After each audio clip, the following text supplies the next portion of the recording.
Executive club पहुंचने तक मैं एडगर को उसका रोल समझा चुका था। बर्ट गेट पर ही मौजूद था और बेचैनी से मेरा मुंतजिर था। मेरे साथ एडगर को देखकर उसकी आंखें हैरत से फैल गईं।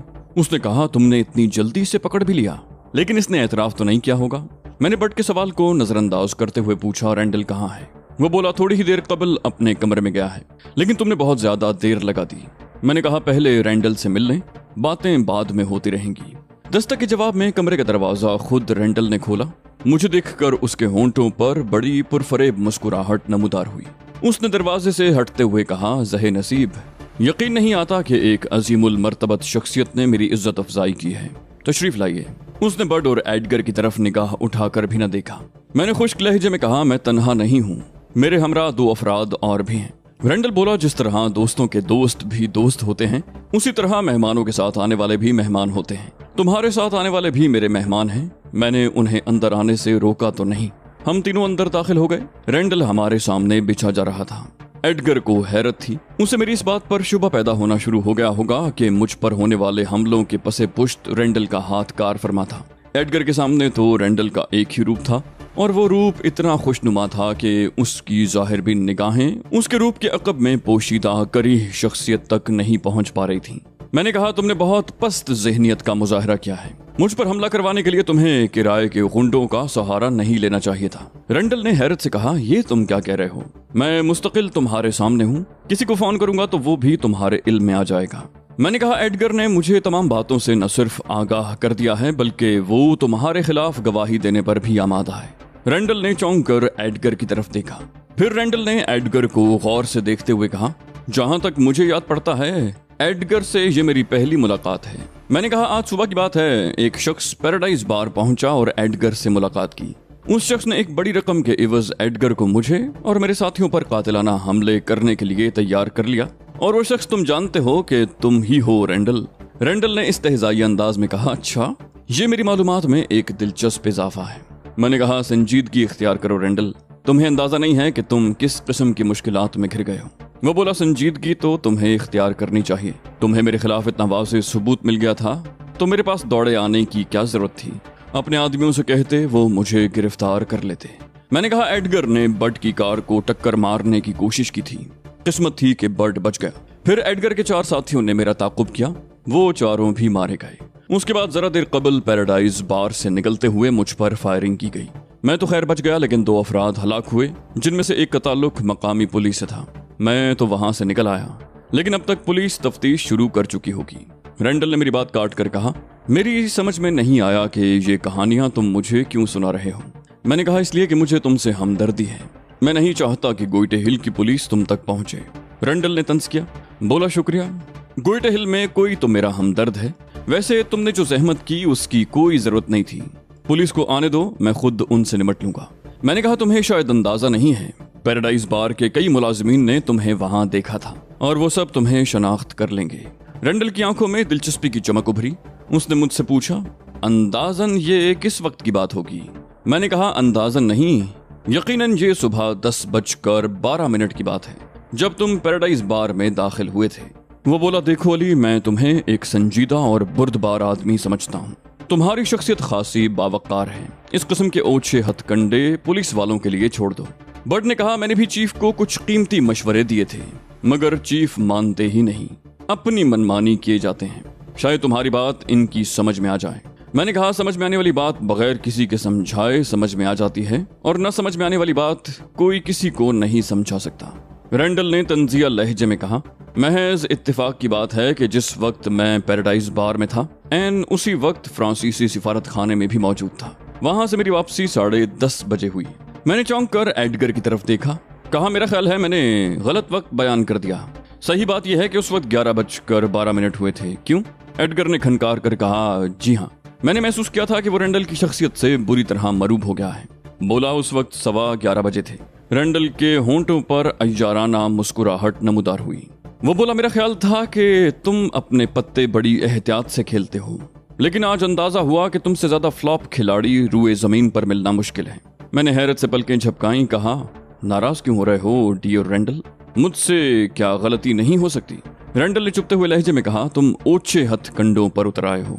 क्या तुम्हें मालूम नहीं है कि तुम्हारा मद्दे मुकाबिल कौन है? मैंने उठते हुए कहा, मैं तो तुम्हारी हमदर्दी में यहाँ चला आया था रेंडल। अगर मुझे पहले से इल्म होता कि तुम मेरा शुक्रिया अदा करने की बजाय मुझ पर तंज शुरू कर दोगे तो हरगिज यहाँ ना आता। रेंडल ने हाथ हिलाकर कहा, बैठ जाओ अली, और मुझ पर हाथ डालने का ख्याल दिल से निकाल दो। दरवाजे पर होने वाली दस्तक की वजह से रेंडल अपना जुमला मुकम्मल न कर सका। रेंडल ने बुलंद आवाज में कहा, कौन है? आ जाओ। दरवाजा खोलकर अंदर दाखिल होने वाली तहजीब मैल्कम एक्स थी। बोलियो, मालूम होता है आज मेरी किस्मत बहुत ज्यादा जोरों पर है, वरना कहाँ मैं और कहाँ इतने बड़े बड़े लोग। मैंने कता कलामी करते हुए कहा, हैरत है, एब्रन हॉल के बड़बोले का शुमार बड़े लोगों में कब से होने लगा। रेंडल ने खड़े होते हुए कहा, तशरीफ लाइए मैडम एक्स। अली तो मालूम नहीं क्यों मुझसे कुछ खफा खफा लग रहे हैं। तहजीब ने मेरे बराबर बैठते हुए कहा, हालांकि इन्हें तो तुम पर सदके वारी जाना चाहिए। मालूम होता है अली ने तुम्हारे एहसानात भुला दिए हैं। रेंडल बोला, आपसे चंद घंटे कबल तुम मुझे गिरफ्तार करने आई थी, अब ये आ गए हैं। मालूम नहीं तुम दोनों मेरी तरफ से इस कदर बदजन क्यों हो गए हो। तहजीब ने तमस्खराना अंदाज में कहा, जो लोग अच्छे होते हैं ना, वो किसी की तरफ से बदजन नहीं होते जैसे तुम हो, और जो लोग बुरे होते हैं वो हर एक की तरफ से बदजन ही रहते हैं जैसे हम हैं। वो बोला, आप तो मजाक के मूड में मालूम होती हैं मैडम एक्स। तहजीब बोली, चंद घंटे कबल तो तुमने मुझे पहचानने से ही इनकार कर दिया था, अब मेरा नाम कैसे याद आ गया? रेंडल बोला, उस वक्त आपकी नीयत में फतूर था, आप मुझे फांसने के लिए आई थी। मुझे माइक्रोटेप रिकॉर्डर किस्म के आलात से बहुत डर लगता है। इस वक्त आपकी नीयत तो साफ है, मगर अली की नीयत ठीक नहीं। काश इन्हें मालूम होता कि इस वक्त यहाँ होने वाली गुफ्तगू का एक एक लफ्ज टेप किया जा रहा है। अली को शायद ये नहीं मालूम कि जिस जाल में ये मुझे फांसने आए हैं उसमें खुद फंस चुके हैं। इस टेप की बुनियाद पर मैं अली के खिलाफ मुकदमा कर सकता हूँ। किसी गैर मुल्की शहरी को हरासा करना जुर्म है, मगर मैं ऐसा नहीं करूंगा, इसलिए कि मुझे तुम लोगों से मोहब्बत है, और जिनसे मोहब्बत हो उन्हें नुकसान नहीं पहुंचाया जाता। मैंने हैरत से आंखें फाड़ कर रेंडल को देखा। मैंने बेयकीनी से कहा, तुम ब्लफ कर रहे हो, यहाँ कोई टेप रिकॉर्डर नजर नहीं आ रहा। रेंडल हंसने लगा, बोला, तुम बड़ी दिलचस्प बातें करते हो। तुम्हें अच्छी तरह मालूम है कि किसी चीज की मौजूदगी के लिए उसका नजर आना चंदा जरूरी नहीं है, और इसमें ब्लफ करने की क्या बात है। अपनी मजबूती के लिए मैं ऐसे इंतजामात न रखूं तो तुम जैसे दोस्त मुझे एक घंटे भी जिंदा न रहने दें। वो ठीक कह रहा था। उस वक्त उसकी जिंदगी का दारोमदार इन्हीं इंतजामात पर था जो उसने कर रखे थे। उसका दिफाई हिसार जरा भी कमजोर होता तो यूं आजादाना तौर पर नहीं घूम सकता था। मैं उसे फांस लेता। मैंने मायूसी से कहा, गोया मैंने अब तक जो मेहनत की थी वो रायगां साबित हुई। मेरी चाल तुमने मुझ पर ही उलट दी। रेंडल ने मानी खेज लहजे में कहा, नहीं, उल्टी तो नहीं, लेकिन मुस्तकबिल में ये भी हो सकता है अगर तुम अपनी हरकतों से बाज न आए तो। बट ने कहा, मेरा तो जी चाह रहा है तुम्हारी शागिर्दी इख्तियार कर लूं। मुझे किसी बाकमाल आदमी की तलाश थी। चीफ की सलाहियतें तो जवाल पजीर नजर आने लगी हैं। रेंडल अय्यारी से मुस्कुराया, बोला, ये खेल जो हो रहा है इसका अंजाम यही होना है। तुम्हारा चीफ हक़ाइक़ का सामना करने से गुरेजा है। तुम लोगों को भी मजाक सूझ रहा है, मगर एक वक्त आएगा जब तुम संजीदगी से यही कुछ सोच रहे होगे। बर्ड ने सर हिलाया, बोला, बस तो फिर ठीक है, जो वक्त कल आना है आज ही क्यों ना आ जाए।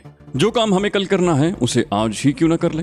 रेंडल ने संजीदगी से कहा, अच्छे बच्चे आज का काम कल पर नहीं छोड़ते, लेकिन ये मुकदमा सिर्फ अच्छे बच्चों के लिए है। जब अच्छे बच्चे बन जाओ मेरे पास आ जाना, मैं तुम्हारी पजीराई करूंगा।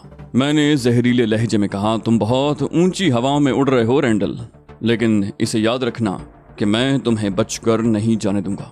रेंडल ने बेपरवाही से कहा, जिंदगी बड़ी नापायदार शय है अली, कौन जाने तुम्हें कल का सूरज देखना भी नसीब होता है या नहीं। मैंने कहा, एक मुसलमान की हैसियत से मेरा इस पर ईमान है रेंडल, लेकिन मुझे उम्मीद है कि तुम्हारे किसी गुर्गे या किराए के टट्टू के हाथों नहीं मारा जाऊंगा। मैं तुम्हारा मकरूज हूँ रेंडल, और ये कर्ज मैं जल्द अज जल्द चुका देना चाहता हूँ। रेंडल ने बड़ी मासूमियत से कहा, कौन से कर्ज की बात कर रहे हो अली, जजीरे वाला या एयरपोर्ट वाला? मैंने कहा, जजीरे वाला कर्ज तो मैं अरसा हुआ बमासूद अदा कर चुका हूँ, वो शाख ही न रही जिस पे आशियाना था। रेंडल ने बड़ा भरपूर कहका लगाया, बोला, जैसे तुम आशियाना कह रहे हो वो तो आर्जी ठिकाना भी नहीं था, लेकिन खैर कोई बात नहीं, तुम छोटी मोटी कामयाबियों पर ही जश्न मना लो, बड़ी कामयाबियां तो तुम्हारे हिस्से में आने से रही। मैंने कहा, असल कामयाबी का दिन तो वो होगा जब फलस्तीन यहूदियों के तसल्लुत से आजाद हो जाएगा, लेकिन तुम्हारे गुरूर को खाक में मिला देना भी मेरी एक बड़ी कामयाबी होगी। रेंडल बोला, तुम शायद ये समझ रहे हो कि मेरे बाद काम रुक जाएगा। अगर ऐसा है तो ये ख्याल ज़हन से निकाल दो। जो काम मैं कर रहा हूँ मैं नहीं रहूंगा तो कोई और उसे आगे बढ़ाने के लिए मेरी जगह ले लेगा। मैंने कहा, जो कुछ तुम कर रहे हो तुमसे पहले ऑलिव हार्वर्ड कर रहा था। उसके बारे में ये कहा गया कि उसकी उम्र ज्यादा हो गई थी। तुम्हारी उम्र ज्यादा नहीं है, तुमने ऑलिव हार्वर्ड की जगह ली है, तुम्हारे बाद कोई जवाब नहीं रह जाएगा, कोई नया तजुर्बा नहीं किया जाएगा। ये बात पाया सबूत को पहुंच जाएगी कि जो काम ऑलिव हार्वर्ड न कर सका वो नामुमकिन था। तुम्हारे छोड़े हुए काम आगे बढ़ाने के लिए कोई नहीं आएगा।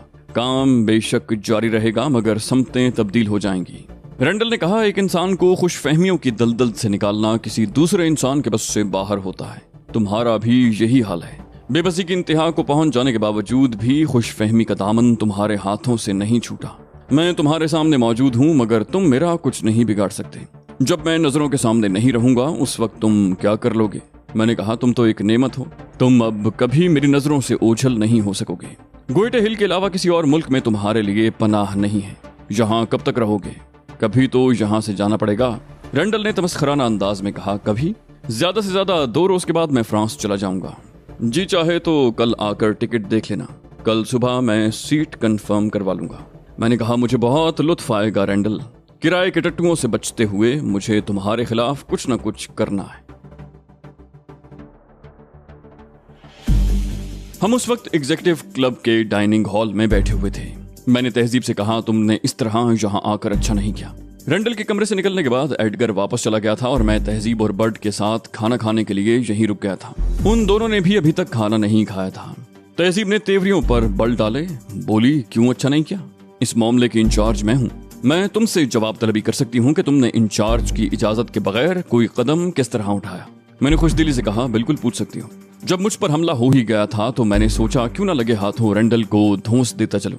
मुमकिन है काम बन ही जाए मगर काम नहीं बना। तहजीब ने एक ठंडी सांस लेकर कहा, मुझे मालूम है तुम असल बात नहीं बताओगे मगर ये ज्यादती भी तो मत करो। मैंने कहा, तुम जानती हो तो क्यों पूछ रहे हो? ये हकीकत है कि रेंडल जैसे शख्स के मुकाबले पर इंतहाई एहतियात की जरूरत है। बर्ड ने मगमूम लहजे में कहा, जब तुम अपने साथियों से कुछ छुपाते हो तो यूं लगता है जैसे वो एतबार के काबिल ना हो। मैंने कहा, अपने साथियों को मैं अपने आप से ज्यादा मोतबर समझता हूँ, लेकिन हमें कुछ नहीं मालूम कि आइंदा क्या होने वाला है। फर्ज करो जिन लोगों को मैं अपने मंसूबे में शरीक करता हूँ उनमें से कोई दुश्मन के हाथ लग जाए और उस पर तशद्दुद किया जाए और इस हद तक किया जाए कि वो अपनी जबान बंद न रख सके तो क्या होगा? तहजीब ने कहा, मैं अपनी शिकायत वापस लेती हूँ। मामले की नजाकत के पेश नजर तुम्हें हक है कि जो मुनासिब समझो करो। बर्ड ने हैरान होकर कहा, लेकिन इंचार्ज तो मैडम है। तहजीब हंसकर बोली, हाथी के दांत खाने के और दिखाने के और। मेरा इस मिशन का इंचार्ज होना भी अली के मंसूबे का एक हिस्सा है। बर्ड ने अहमकाना अंदाज में मुंह खोल दिया, बोला, मैं समझा नहीं। तहजीब ने कहा, रेंडल को ये तासुर देना जरूरी है कि हम उसके सामने बेबस हो रहे हैं। वो इस जोम में मुब्तला हो जाएगा कि हम उसका कुछ नहीं बिगाड़ सकते और अली के लिए उसे बेखबरी में छाप लेना आसान हो जाएगा। क्यों अली? मैंने मुस्कुराकर कहा, तुम बिल्कुल दुरुस्त समझी, मैं यही करना चाह रहा हूँ। बर्ड ने मायूसी से कहा, यानी इस निगरानी वगैरह का कुछ फायदा नहीं, हम नाहक अपना वक्त ज़ाया कर रहे हैं। मैंने कहा, अहमक आदमी, निगरानी नहीं होगी तो मंसूबा किसके खिलाफ बरूए कार लाएंगे? निगरानी तो बुनियादी अहमियत की हामिल है। बट ने कहा, जहां तक मेरा अंदाजा है चीफ, तुम महज इस वजह से कमजोर पड़ रहे हो कि मामला एक गैर मुल्की सिफारत खाने का है। मैंने कहा, मेरे कमजोर पड़ने की एक बड़ी वजह यह भी है और अपनी इस मजबूती के बायस वो खुशफहमी में मुब्तला है। बट ने कहा, तुम ये मामला मेरे सुपुर्द कर दो चीफ। इससे कबल भी मैं बाज ऐसे काम कर चुका हूँ जो कोई और नहीं कर सकता था। तुम देखना मैं इस मामले को कितनी खुश उसलूबी से निपटाता हूँ। मैंने बट को घूरते हुए कहा, क्या करना चाहते हो तुम? बट ने कहा, उसे ठिकाने लगा के लाश गायब कर देंगे और खुद उसकी तलाश शुरू कर देंगे। मैंने नफी में सर हिलाया, कहा, नहीं, तुम्हें इसकी इजाजत नहीं दी जा सकती। वो बोला, क्यों नहीं दी जा सकती? आखिर इसमें हर्ज क्या है? मैंने कहा, मालूम होता है तुम जजीरे मर्ग पर होने वाली बेइज्जती भूल गए। रेंडल को खत्म कर देने से उस बेइज्जती का बदला नहीं लिया जा सकता। उसकी रुसवाई बहुत जरूरी है। वो नाकाबिल शिकस्त होने के जोम में मुब्तला है। उसे खुद पर नाज है कि वो बहुत अच्छा मंसूबा साज है। उसका ख्याल है कि हर कामयाबी मेरे मुखालिफिन की नाअहली की मरहून मिन्नत होती है। इस वक्त वो सहूनियत का बहुत बड़ा सरमाया है। यहूदियों ने उसे अपनी तमाम उम्मीदों का मरकज बना रखा है। अगर उसे इस तरह चुपके से मार कर उसकी लाश गायब कर दी जाए तो कुछ भी बाकी नहीं होगा। उसे तो यहूदी दुनिया के लिए इबरत का सामान बनाना है। कोई ऐसी सूरत निकालनी है कि आइंदा किसी के हाथों में कोई बड़ी कुव्वत मरकूज न होने पाए। यहूदियों की समझ में आ जाए कि दुश्मन को कमजोर न समझा जाए। किसी हद तक तो ये बात उनकी समझ में आ चुकी होगी, लेकिन इसकी तकमील उस वक्त तक नहीं होगी जब तक कि रेंडल पर फैसला कुन जर्ब न लगा दी जाए। क्या समझे? बर्ड ने इस बात में सर हिलाया, बोला, समझ गया। तुम बहुत दूर तक देखते हो चीफ, इसीलिए तो मैं तुम्हें चीफ कहता हूँ। मैंने कहा बकवास मत करो, तुम तो रैंडल की शागिर्दी में जाने की ख्वाहिश का इजहार कर रहे थे। बड हंसने लगा, बोला आखिर मैं तुम्हारा मावन हूँ चीफ, ये कैसे मुमकिन है कि मैं उसे घिसे बगैर छोड़ दूं? मैंने तहजीब से कहा, तुम्हें मालूम था कि बड पर कातिलाना हमला हुआ, उसके बाद मुझे भी खुदा ने बचाया, उसके बावजूद तुम यूं दंदनाती हुई चली आई, तुम्हें एहतियात करनी चाहिए थी। तहजीब मुस्कुराई, बोली मैंने एहतियात की है, मुहाफिजों के जिलों में यहाँ तक आई हूँ और अब हम इसी तरह सफर किया करेंगे। मैंने कहा मैं तुमसे मुत्तफिक हूँ, इस वक्त हमें बेजा खतरात मोल लेने से गुरेज करना होगा। रात का 1 बज चुका था, मगर जनरल टेरिस और कैथी ब्राउन न सिर्फ जाग रहे थे बल्कि हमारे मुंतजिर भी थे। मैं तहजीब और बड एग्जीक्यूटिव क्लब से स्क्वाड कारों के जुलों में वापस आए थे। जनरल ने मुझसे कहा, मैं तुम्हारे ही इंतजार में जाग रहा हूँ और मुझे तुमसे अहम नौयत की गुफ्तगू करनी है। मैंने मुस्कुराकर कहा, जरूरत पड़ने पर तुम मुझे सोते से भी उठा सकते हो। वैसे खैरियत तो है, बहुत संजीदा नजर आ रहे हो। वो बोला, बात ही ऐसी है अली, मैं सरकारी मशीनरी के एहलकारों का मारा जाना गवारा नहीं कर सकता। मैं भी संजीदा हो गया, कहा, ओह हाँ, इंस्पेक्टर सैमुअल मारा गया है, लेकिन इस सिलसिले में क्या किया जा सकता है? वो बोला, मैं किसी गैर मुल्की को भी ढील देने के हक में नहीं हूँ। तुम खामखा इस चक्कर में आ गए कि उसका ताल्लुक फ्रांस से है और अगर उसके खिलाफ कोई इकदाम उठाया गया तो इस मामले में हुकूमत फ्रांस मुलव्विस हो जाएगी। मैंने कहा, मैं खामखा इस चक्कर में नहीं आया जनरल, क्या ये हकीकत नहीं है? जनरल ने गुस्सीले लहजे में कहा, हकीकत है तो हुआ करे। सिफारती कवानीन का मकसद मुजरिमों को तहफ्फुज देना नहीं, अगर कोई शख्स मुजरिम है तो उसे बिला तखसीस सजा मिलनी चाहिए। कैथी ब्राउन ने कहा, तुम्हें इस पर गौर करना चाहिए अली, तुमने रैंडल को ढील देने की इंतहा कर दी है। मैंने बारी बारी उन दोनों को गौर से देखा। मैंने एक तवील सांस लेकर कहा, मैं खुद भी तुम दोनों से मुत्तफिक हूँ, लेकिन मेरी समझ में नहीं आ रहा कि इस सिलसिले में फौरी तौर पर क्या किया जा सकता है। जनरल बोला, तुम समझना नहीं चाह रहे होगे, वरना ये तो बिल्कुल सामने की बात है, रैंडल को गिरफ्तार किया जा सकता है। मैंने पूछा, किस जुर्म में? जनरल ने कहा, वो यहाँ तखरीबकारी कर रहा है, इस जुर्म में। मैंने कहा, क्या तुम उस पर इल्जाम साबित कर सकोगे? जनरल बोला, जाहिर है कि साबित नहीं कर सकेंगे, लिहाजा उसे मुल्क बदर कर देंगे। मैंने कहा, अगर तुम समझते हो कि इस तरह उसे करार वाकई सजा मिल जाएगी तो जरूर उसे मुल्क बदर कर दो। जनरल टेरिस मुझे घूरने लगा, बोला, क्या तुम ये कहना चाहते हो कि उस पर कोई इल्जाम भी साबित नहीं किया जा सकता? मैंने मुख्तसरन कहा, शायद। जनरल ने सपाट लहजे में कहा, जब आग अपने दामन तक पहुंच जाए तो मसलहतें बालाए ताक रख देनी चाहिए। मैंने कहा, आग बुझाने के लिए दामन तो क्या, पूरे पैरहन की कुर्बानी भी देना पड़े तो उससे गुरेज नहीं करना चाहिए। जनरल बोला, तुम्हारी बात से ये मफहूम निकलता है कि फिल वक्त उसके खिलाफ कुछ न कुछ जरूर साबित किया जा सकता है। मैंने जवाब देने से कबल चंद लम्हे गौर किया। वो बेहद जज्बाती हो रहा था, उसके लहजे और अंदाज से नाराजगी जाहिर हो रही थी, लेकिन उसमें भी अपनायत थी। वो गोइटे हिल में मुकम्मल तौर पर बाइख्तियार होते हुए भी मुझसे इजाजत का ख्वाहां था। अगर वो चाहता तो अपने तौर पर रैंडल के खिलाफ कोई भी कदम उठा चुका होता। मैं उसका क्या कर सकता था, मगर उसने ऐसा नहीं किया। मैं उसे मुर्द इल्जाम नहीं ठहरा सकता था। मुझे मालूम था कि उसके दिल में अपने अवाम से सच्ची मोहब्बत मौजूद है। सरकारी मुलाजिमीन को वो मुल्क व कौम का असासा समझता था। अगरचे गोइटे हिल के सरकारी मुलाजिमीन में भी वो तमाम खामियां मौजूद थीं जो तीसरी दुनिया के ममालिक के सरकारी मुलाजिमीन का जुज़्वे ला युनफक बन चुकी हैं। लेकिन उसके बावजूद जनरल ये गवारा नहीं कर सकता था कि उन्हें किसी गैर के हाथों नुकसान उठाना पड़े। कुछ कसूर मेरा भी था। अगर मैं उसे अपने मंसूबे में शामिल कर लेता तो उसके पास सब्र कर लेने के लिए कोई जवाज तो मौजूद होता। मैंने एक तवील सांस लेकर कहा, तुमने सही अंदाजा लगाया है जनरल, रैंडल के खिलाफ इतना मवाद बहरहाल मौजूद है कि उसे गिरफ्तार किया जा सके। जनरल ने मुस्तरिबाना अंदाज में कहा, तो फिर तुम्हारी खुशी का जवाज क्या है? मैं यहाँ मौजूद नहीं था, लेकिन मुझे मालूम हुआ कि गोइटे हिल में अली ग्रुप के हेडक्वार्टर में धमाका हुआ था। खुदा का शुक्र है कि कोई जानी नुकसान नहीं हुआ, मगर यही क्या कम है कि तखरीबकार खुल खेलने पर उतर आए हैं। उसके बाद बट पर हमला हुआ, फिर तुम्हारा ताकुब किया गया, जिसके नतीजे में 4 अफराद मारे गए। उनका ताल्लुक चूंकि शरपसंद अनासिर से था, इसलिए मुझे उनकी हलाकत का गम नहीं है। लेकिन उसके थोड़ी ही देर के बाद तुम पर भी हमला हुआ। तुम बच गए, मगर 2 दीगर अफराद मारे गए। उनमें से एक सरकारी मशीनरी का एक अहम पुर्जा था। चंद घंटों के अंदर अंदर इतनी खूरेजी हो चुकी है अली, मगर तुम्हारे कानों पर जूं तक नहीं रेंगी। मैंने कहा, इन तमाम तखरीबकारियों के अक़ब में रैंडल है। ये एक ऐसी हकीकत है जिसे ना तो साबित किया जा सकता है और ना तब्दील किया जा सकता है। जनरल ने मुझे हैरत से घूरा, बोला, तब्दील किया जा सकता है? क्या ये लाजानी बात नहीं है? मैंने कहा, मेरा मतलब है कि अगर रैंडल को गिरफ्तार कर लिया जाए तो ये वाकयात रुकेंगे नहीं, इसी तरह जारी रहेंगे। वो बोला, ये बात तुम इतने वसूख से किस तरह कह सकते हो? मैंने कहा, ये महज मेरा अंदाजा है, लेकिन मुझे यकीन है कि ये अंदाजा गलत नहीं है। हमारी नजरों में आने के बाद रैंडल गायब हो गया था। कल रात के बाद से आज रात तक उसकी सरगर्मियों के बारे में हम कतन लाइल्म हैं। सवाल यह है कि इस दौरान वो क्या करता रहा और कहाँ रहा। जनरल ने गुस्सीले लहजे में कहा, तुम ऐसी ही वाहियात बातों में उलझने की वजह से कुछ कर नहीं पाते। मैंने कहा, ये वाहियात बातें नहीं हैं जनरल, इस वक्त मेरे खिलाफ एक नेटवर्क काम कर रहा है। रेंडल ने यहाँ के अहम जराइम पेशा लोगों से राब्ते कायम करके एक ऐसा मरबूत निजाम कायम कर दिया जो मेरे खिलाफ काम करता रहेगा। गोया एक तरह से उसे खुदकार निजाम कहा जा सकता है। रकम की उन लोगों को कमी नहीं है, इसलिए उसने रकम तो दिल खोल कर खर्च की, लेकिन खुद सामने नहीं आया। इसलिए किसी को नहीं मालूम कि वो किसके लिए काम कर रहे हैं। अगर मालूम होता तो रेंडल की गिरफ्तारी पर मामला रुक जाता, लेकिन चूंकि किसी को मालूम ही नहीं कि वो किसके लिए काम कर रहे हैं, इसलिए जो कुछ उन्हें फीड कर दिया गया है वो उसी तरह करते रहेंगे। हाँ, अगर उन्हें मालूम हुआ कि उनसे काम लेने वाला रेंडल है तो उसकी गिरफ्तारी पर ये तखरीबकारियां रुक जाएंगी। जनरल ने सर हिलाया, बोला, अच्छे मफरूजात हैं, लेकिन इन मफरूजात को बुनियाद बना लिया जाए तो आदमी उज़्वे मुअत्तल होकर रह जाए। मैंने उसकी बात का जवाब देने के बजाय टेलीफोन का रिसीवर उठाया और पैराडाइज बार का नंबर डायल करने लगा।